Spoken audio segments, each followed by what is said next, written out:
Buenos días a todos, mi nombre es Lian Fernanda Zúñiga Jiménez, soy del grupo 4 y vengo a contestar unas preguntas acerca del diseño estructural.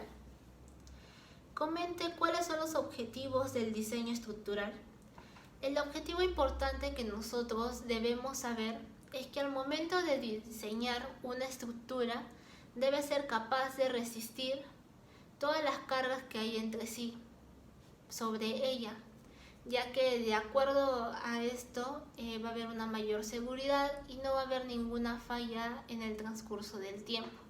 También vamos a encontrar diferentes soluciones en base a los materiales o sistemas constructivos para nosotros saber el comportamiento de ella. Por un lado, en la parte de diseño vamos a tener también diferentes soluciones tanto en los sistemas técnicos y constructivos que todo arquitecto debe saber. ¿Desde cuándo debemos incorporarlos al diseño arquitectónico? Nosotros creo que debemos implementarlo o tomarlo en cuenta al inicio, ya que al inicio nosotros debemos saber en qué terreno vamos a trabajar y también en el diseño de la forma que va a tener la estructura. De acuerdo a ello, tenemos que aplicar estos objetivos para tener una mayor resistencia dentro de la estructura más que todo. ¿Cómo se complementan ambos tipos de diseño, el arquitectónico y el estructural? Creo que nosotros al ver estos dos tipos, donde se complementan más es en la seguridad, y más la seguridad de las personas porque ya van a estar dentro de esa estructura.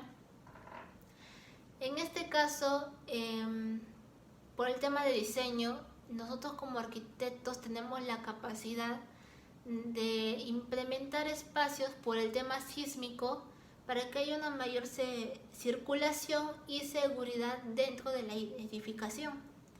Y por el lado de la estructura, debe haber un sistema constructivo eficiente para una mayor resistencia en lo que es la parte base y también el tipo de cimentación, para que ayude a que esa estructura sea más segura. ¿Cuáles son los conceptos básicos aprendidos en la presente unidad referente al diseño estructural que se deben incluir a partir de ahora en sus diseños arquitectónicos?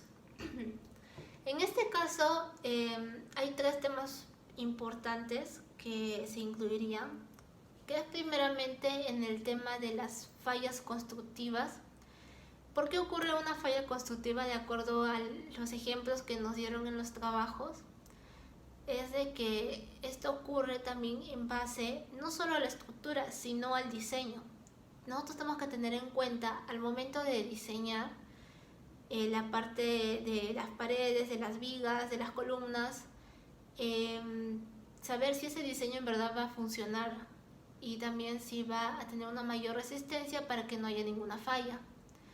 Por otro lado, está lo que es la configuración de plantas, ya que nos habla sobre tener plantas más regulares, va a ser una mayor facilidad en el tema del comportamiento de los suelos, tener una facilidad en el momento de estudiar la parte de los sistemas constructivos y la parte mecánica del suelo más que todo.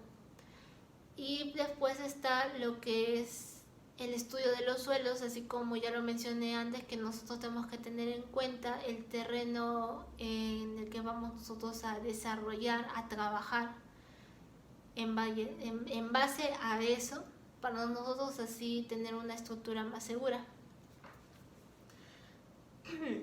A lo que es la parte de la configuración de las plantas, contesta más que todo a la siguiente pregunta. ¿Considera que el diseño estructural limita de alguna manera su creatividad como futuro arquitecto? En base a lo teórico, a lo que nos menciona la configuración de plantas, es de que si al momento de nosotros hacer una forma de planta regular, sencilla, fácil, vamos a tener un estudio más fácil. Y prácticamente a nosotros al leer esto es como que nos limita a que hagamos algo fácil para que haya un estudio más fácil. Yo creo que eso no nos debe limitar a nosotros los arquitectos, ya que de acuerdo al sistema constructivo, al diseño estructural, tenemos que tener los conocimientos eficientes para nosotros tener un buen desarrollo del proyecto que digamos.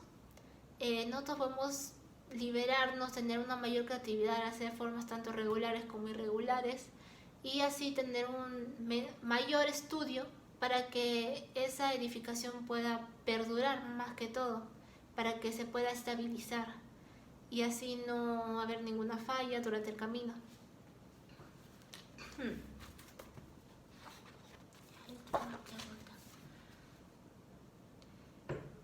¿Cuál es la importancia de hacer un adecuado estudio de EMS o ITS para un proyecto de edificación? ¿Qué garantizamos con eso? ¿Qué garantizamos con eso? Bueno, nosotros al tener un estudio de EMS, el estudio de mecánica de suelos, o el ITS, que es el informe técnico de suelos, prácticamente nos va a ayudar mucho para nosotros tener una estructura con una mejor resistencia. En base a lo que es la mecánica de suelos, es más el estudio del comportamiento del terreno o donde vamos a desarrollar.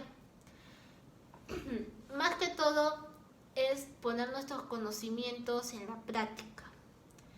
En este caso, ver lo que es la estática y dinámica en el terreno. Y lo que es el informe técnico, ver las diferentes características que hay en base al estudio que se va a hacer del terreno, también al comportamiento o un estudio químico. En base a algunos ejemplos que podría dar, es que el ITS se desarrolla más en viviendas comunes menores de 4 pisos. Por ejemplo, si yo pido hacer una casa, quiero una casa de 3 pisos con menos de 500 metros cuadrados. Y ahí sí se utiliza el ITS, porque es una forma más sencilla de hacerlo para las viviendas comunes. Pero lo que es el EMS se hace en lo que es prácticamente en un espacio donde hay una más amplitud o un mayor movimiento de personas.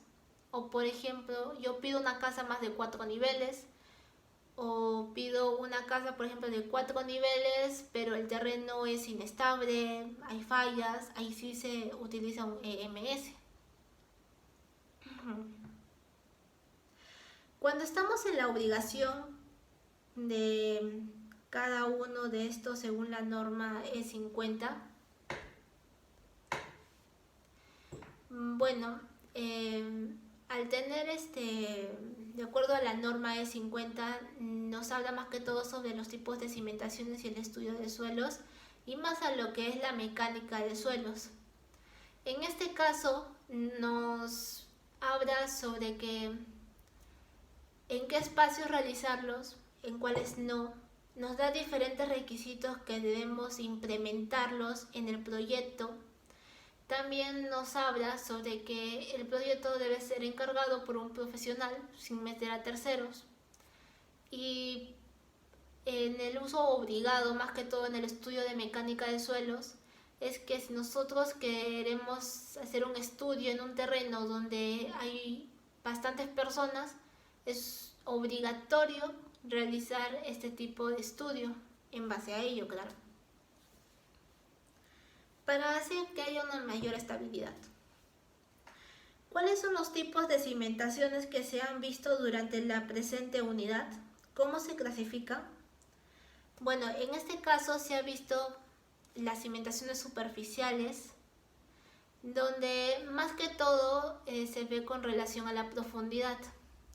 Dentro de ellas encontramos lo que son las cimentaciones aisladas. Son aplicadas en terrenos firmes. Después están las cimentaciones recorridas, que son aplicadas en terrenos poco resistentes.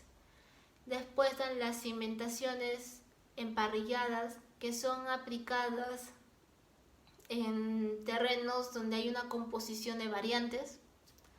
Después están las losas cimentadas, ¿sí? Son losas cimentadas, donde son utilizadas en terrenos poco resistentes también.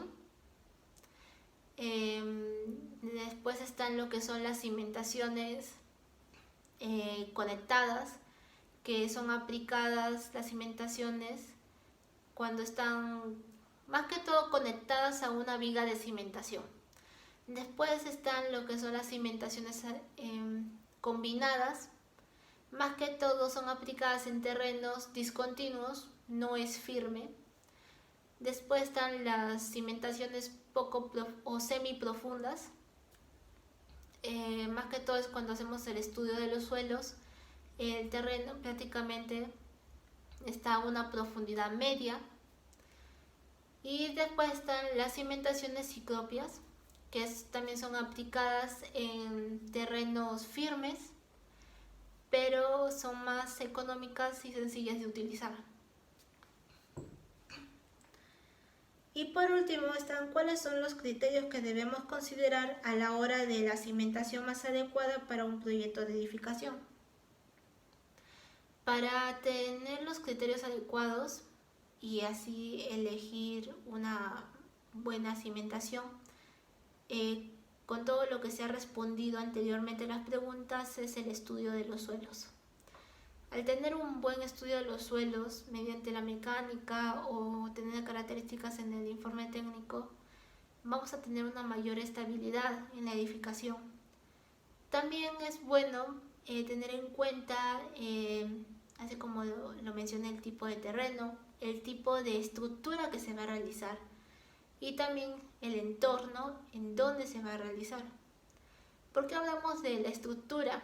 ¿Qué tipo de estructura se va a realizar? Como todo arquitecto podemos implementar formas regulares o irregulares, que prácticamente de acuerdo a ello se debe elegir qué cimentación hará que esta estructura perdure, que dure más y se mantenga como está de acuerdo al diseño que se ha implementado, ya que de acuerdo a las cimentaciones, como se encuentra en la parte base de la estructura, prácticamente va a transmitir toda la carga de la estructura a los suelos.